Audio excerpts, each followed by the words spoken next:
啦，我哋而家嚟到呢一度呢一片地方咧，就係我哋喺節目裏面講過嘅喀什古城啊。呢個係相當之出名嘅一個地方嚟嘅，亦都係現存而家嚟講咧喺古城裏面啊，喺新疆係一個咧依然係有嘢買、有嘢玩嘅一個真真正正嘅古城嚟㗎。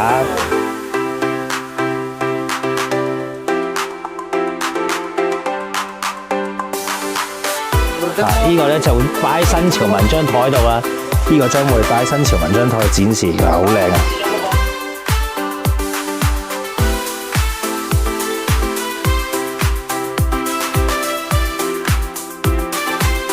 呢度係一個加工嘅表演場地啊！而家咧，哇係，聽到好多加工聲喎。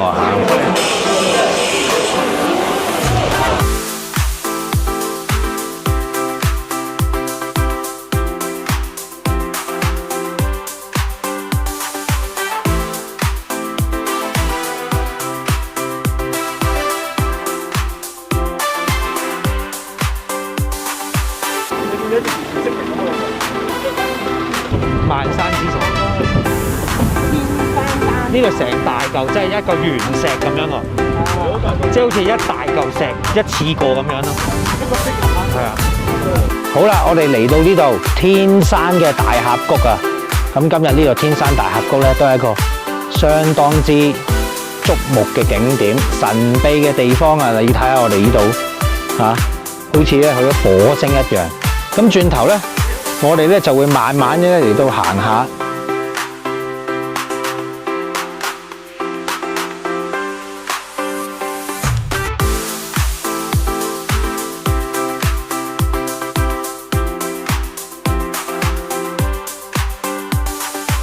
我哋而家喺呢度，前面咧好似冇人咁啊，但係有隻大軍殺緊過嚟喎。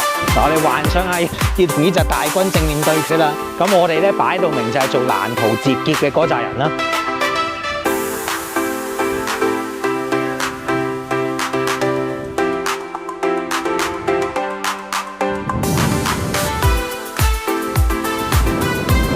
哎呀，佢哋翻轉頭啊！我哋都行啦。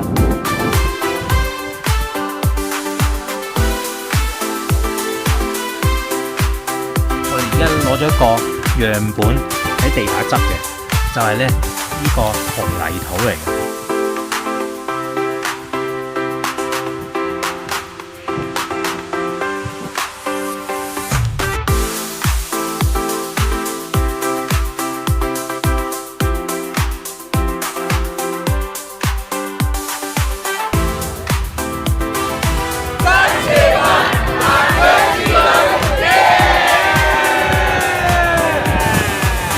喂，嗱，我哋而家嚟到呢度咧，好特別。你睇下遠處啊，一望無際嘅沙漠。冇錯，我哋就喺全中國最大嘅塔克拉瑪干沙漠，亦都係咧世界第2大嘅流動沙漠裏面嘅一條咧沙漠公路。我哋今日咧就要穿越呢一個塔克拉瑪干沙漠。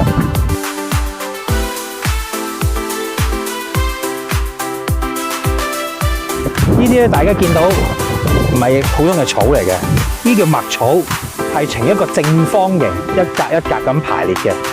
流動沙漠，如果你唔能夠揾啲麥草固定住佢，冇嘢固定住佢咧，佢會不斷咁漂移，亦都會造成沙塵暴。咁嗱，我哋可以好簡單咁執起一紮沙，哇，好鬼熱！你見唔見到啊？呢啲沙係好幼嘅，好幼細嘅。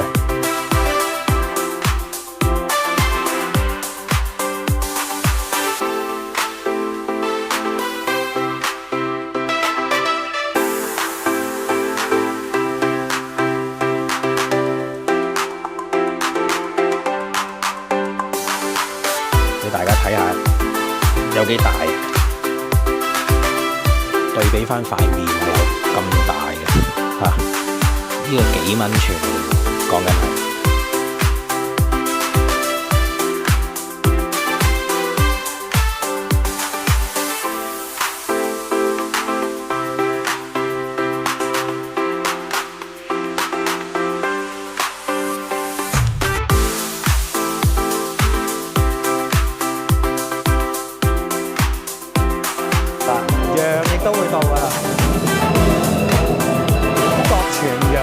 備四人大轎抬緊上嚟啦。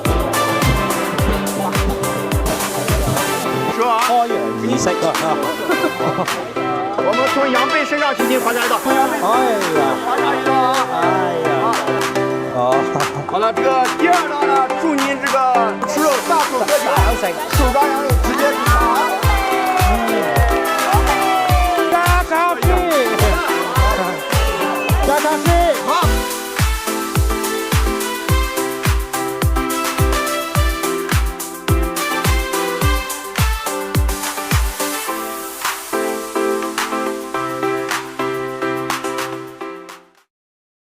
咁好啦，嚟到節目嘅尾聲，就由我格仔嚟到介紹一下關於嚟緊新潮文喺5月就會籌辦一個為期12天嘅新疆南疆異域風情之旅嘅。出發嘅日期就係由5月18號至到5月29號，為期就12日嘅。同以往一樣，今次嘅行程亦都係由到格仔我親自設計，並非一般坊間嘅旅行團係會所到訪嘅地方嚟嘅。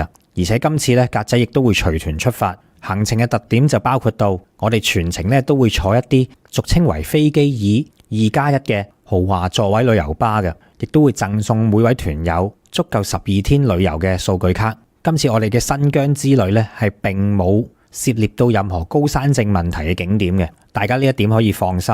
咁好啦，嚟到講下行程啦。首先第一日我哋就會從香港國際機場出發，然之後直飛新疆嘅首府烏魯木齊嘅。大概就4個鐘頭左右嘅飛機嘅，然之後到埗稍作休息一晚之後啊，嚟到第二日，我哋就會由烏魯木齊嗰度去到吐魯番市。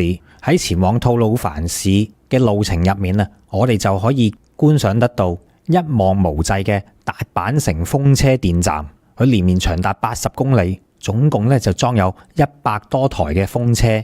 喺茫茫無際嘅戈壁咧，係十分之壯觀嘅。然之後我哋就會去到世界文化遺產之一嘅高昌故城。高昌故城係源於西漢年代，喺呢度最出名嘅古仔咧，就可以講到係唐代高僧玄奘，亦即係唐三藏，佢都曾經咧喺呢一度同到當時嘅高昌王結義成兄弟嘅。遊覽完充滿震撼感嘅高昌故城之後呢，我哋就會去到另外一個吐魯番著名嘅景點火焰山。相信大家都聽過呢笪地方噶啦，冇錯，佢就係《西遊記》創作嘅取景地之一。之後我哋就會嚟到第3日，嚟到同樣參觀到吐魯番一個相當之出名嘅景點，呢個呢就係堪夷井啊。堪夷井係始於西漢嘅水利工程，全長真係諗都諗唔到，係長達5000公里。呢個規模已經同我哋所熟知道嘅萬里長城以及係京杭大運河係並稱為中國古代3代工程嘅。佢嘅原理相當之特別，喺呢度呢，我就特登擺咗一幅原理圖俾大家睇下，到時就可以近距離欣賞到古人嘅智慧，即使放到嚟今天都係歎為觀止嘅。之後呢，我哋就會去到吐魯番嘅博物館，喺呢一度呢，除咗有好出名嘅新疆千年古詩之外啊，亦都有一個鎮館之寶，佢就係吐魯番嘅巨犀牛啦。俾翻幅圖大家睇下，吐魯番巨犀牛大概有幾大隻呢？如果我哋所知道嘅非洲大象，應該就係現時嚟講全世界陸上最大型嘅動物。咁睇幅圖都知道啊，吐魯番巨犀牛呢，仲要比我哋所知道嘅非洲大象身形仲要龐大得多嘅。到時我哋就可以近距離咁欣賞到位於吐魯番博物館嘅吐魯番巨犀牛究竟有幾咁大隻啦。之後呢，我哋就會去到吐魯番幾個維吾爾家庭裏面進行特色嘅家訪。之後呢，就會去到附近嘅庫爾勒市。然之後經過一晚嘅休息之後呢，我哋就會去到第4日嚟到參觀庫爾勒市附近嘅羅布人村寨。羅布人村寨係中國西部地域面積最大嘅村莊之一，而且村寨入面呢係相當具有南疆嘅特色㗎。喺呢度我哋可以充分感受到大漠嘅風情，佢嘅壯觀以及壯麗，亦都可以嚟到去騎下駱駝影多啲相。之後呢，我哋就會去到第4天下榻酒店嘅城市庫車啦。休息一晚之後，就進入第5天嘅行程。嚟到庫車，當然唔少得就係參觀到神秘嘅蘇巴什古城啦。庫車呢笪地方古稱就係龜茲，亦即係為人所熟知唐三藏所經過嘅女兒國。之後我哋就會嚟到庫車王府。據說庫車王府入面呢，依然仲健在一位中國最後嘅末代王妃嘅。之後我哋亦都會去到好出名嘅克孜爾千佛洞，你要睇下呢一個第一批嘅全國重點文物保護單位，嚟到一解佢神秘嘅面紗嘅。然之後我哋就會進入到第6天嘅行程，就會去到世界自然遺產溫宿托木爾大峽谷嘅。溫宿托木爾大峽谷係天山美學價值最高嘅紅層峽谷嚟嘅，係具有到中國獨有嘅巨型岩溶蝕地質嘅秘境，以及係罕見嘅遠古古岩鹽嘅地質嘅一個絕景地方嚟嘅，絕對配得上堪稱為新疆依然存活嘅地質演變史嘅博物館，就會活生生喺我哋嘅面前呈現。喺呢度呢，峽谷兩旁相當之高，影相拍片係相當之靚嘅。然之後我哋就會去到位於阿克蘇地區嘅阿拉爾，經過一晚嘅休息之後呢，就會進入到第7天，去到穿越全世界第2大嘅流動山脈，亦都係我哋全中國最大嘅山脈塔克拉瑪干山脈嘅。從前要穿越塔克拉瑪干山脈幾乎係冇可能嘅任務，但係如今我哋已經建成咗一條即使連美國都譽為係世界奇蹟，全世界最長貫穿流動山脈嘅超級公路塔克拉瑪干山脈公路就已經建成咗啦。呢條公路亦都曾經獲得健力士世界紀錄，難度係完全超越著名嘅美國1號公路嘅。當呢條山脈公路穿越面積超過33萬平方公里嘅世界第2大流動山脈，進入到呢個山脈中心嘅時候，我哋搭緊車嘅感覺咧，都好似坐緊船一樣，彷彿咧兩旁嘅茫茫沙海就好似大海一樣，嗰種嘅氣勢宏偉係絕非筆墨能夠形容，一樣咁震懾人心嘅。喺我哋穿越咗山脈以後咧，就會正式嚟到和田。而喺呢個時間，我哋亦都會見到，隨住我哋越往南行，南疆特有嘅民族特色色彩咧，就會嚟得更加濃厚。第一站嚟到和田，我哋就會嚟到非常之有民族特色嘅屯城民族風情街嘅。呢一度咧，其實就係和田嘅老城區。從前嚟講咧，喺未受關注嘅時候，係為世人所忽略嘅。其實呢度嘅建築係融合咗好多中亞同埋西亞嘅藝術風格，再加上中原文化，三者之間就會撞擊混合而成南疆最具有特色嘅民族風情地之一嘅。而呢度咧，亦都係國家級嘅非物質文化遺產，已經有2000年嘅歷史啦。之後咧，我哋亦都會去到一個同樣係非常之具有南疆特色嘅一個景點，佢就係約特幹故城啦。和田喺古代嚟講係屬於西域36國嘅于闐古國，咁約特幹古城咧，其實就係于闐古國嘅都城嚟嘅，亦都係唐代安西都護府裏面嘅安西四鎮之一。于闐古國係中國歷史上面最長嘅一個屬國王朝嚟嘅，後尾佢就因為毀於戰火，所以咧我哋喺近年2020年嘅時間啦，就喺此地咧重建咗約特幹古城。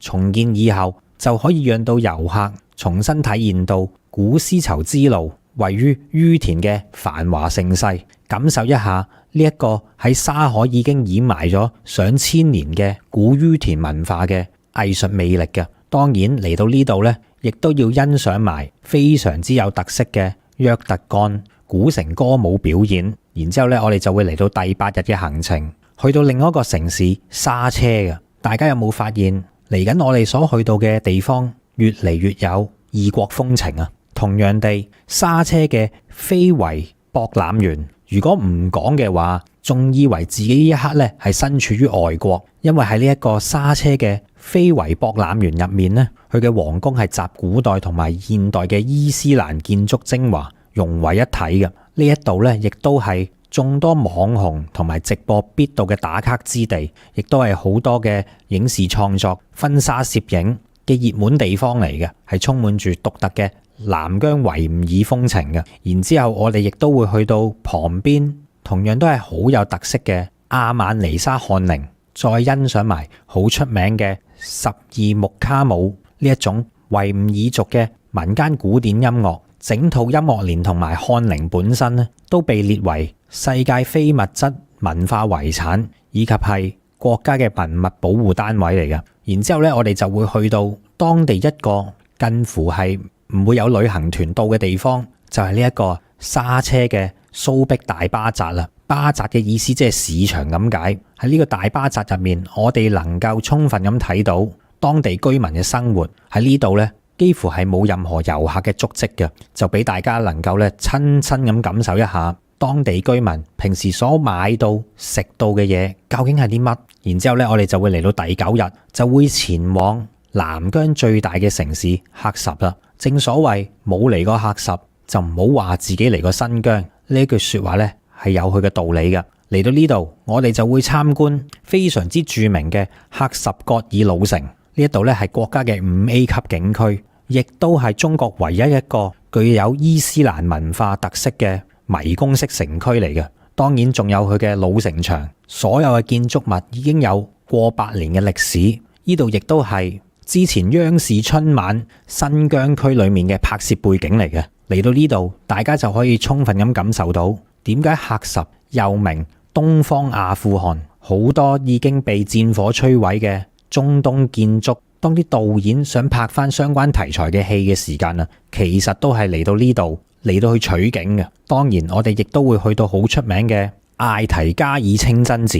呢個建於明代1442年嘅清真寺，係現時嚟講全中國最大嘅清真寺嚟嘅，相當之具有濃郁嘅維吾爾民族風格，以及係伊斯蘭宗教嘅色彩嘅。然之後咧，我哋就會去到英吉沙小都村嚟到睇睇呢一啲中國少數民族嘅3大名都。每把嘅小都咧，都係具有到非常之高觀賞價值嘅工藝品嚟嘅，就並非一般小都咁簡單。當然啦，我哋亦都會去到喀什嘅織人街，喺呢度咧就匯集咗上百個手工嘅工作坊，亦都係南疆乃至係整個中亞地區精藝手工品嘅集中地嚟嘅。之後咧，我哋就嚟到第10日嘅行程，就會去到位於喀什南邊嘅帕米爾嘅。帕米爾呢一度咧，古稱就為蔥嶺，係藍絲綢之路嘅重要通道。喺呢一度，如果我哋要去阿富汗或者係同我哋非常之友好嘅巴基斯坦嘅話咧，帕米爾係必經之地嚟嘅。帕米爾亦都係5大山脈，亦即係喜馬拉雅山、昆崙山、卡拉昆崙山、天山以及係興都庫什山等5大山脈嘅匯集地嚟嘅。喺呢度咧，有上千條冰川嘅雪峰雄偉壯觀嘅觀景。當然我哋亦都要去到帕米爾高原嘅第一道風景線布倫口白沙湖啦。喺呢一度咧，我哋已經能夠感受得到同我哋之前所見到嘅大漠風情就已經有明顯嘅分別。如果我哋再睇埋旁邊嘅喀拉庫勒湖嘅話，就一定能夠感受得到呢一個位於7546米冰山之下嘅冰融冰積湖，你就能夠感受得到喺唔出國嘅情形底下都能夠見到比瑞士更加壯麗嘅風光。然之後我哋就會嚟到第11天嘅行程。喺見完呢啲咁壯麗嘅風光之後呢，就會繼續喺喀什市嗰度遊覽。喺呢一度呢，我哋就會嚟到好著名嘅香妃園。據說香妃園就係因為當時乾隆皇帝嘅愛妃係葬喺呢一度嘅關係而得名嘅。之後呢，我哋就會去到新疆嘅和田玉博物館。身為中國4大名玉嘅和田玉，亦都係歷代皇帝喺禮樂器具入面嘅首選嚟嘅。而北京奧運會嘅會徽中國印其實亦都係由和田玉所製成嘅。然之後咧，我哋就會去到西域佗俑文化館。新疆嘅佗俑其實係繼好著名嘅新疆棉花之後，同樣都係好著名當地嘅新疆產物嚟嘅。佗俑佢係一種好好嘅保暖材料，唔單止具備住時尚嘅魅力，仲會為我哋帶嚟溫暖以及係柔軟嘅。得益於新疆本地得天獨厚飼養駱駝嘅天然優勢，嚟到呢度咧，記得買翻塊靚佗俑啦。之後咧，我哋就會嚟到第12日，就會翻到烏魯木齊，然之後咧就會搭飛機就翻香港，完成我哋今次嘅12天新疆南疆之旅噶啦。如果大家對呢個行程係有興趣嘅話，就請即 WhatsApp 過去+85268287447聯絡潘小姐嚟到去報名查詢價錢以及係其他嘅事宜嘅。再講一次 ，WhatsApp 電話係+85268287447聯絡呢個 WhatsApp 電話，到時希望見到大家。咁好啦，今日我哋嘅節目時間就嚟到呢一度，臨結束之前，請大家分享、讚好以及係訂閱我哋新潮文頻道、新潮文2.0頻道。喺訂閱新潮文頻道嘅同時，記得撳埋旁邊嘅嗰個鐘仔，再撳全部，咁就能夠接收晒我哋所有嘅出片資訊，就唔會錯過我哋嘅影片噶啦。喺呢度咧就有勞大家。咁好啦，今日我哋節目時間嚟到呢度，拜拜。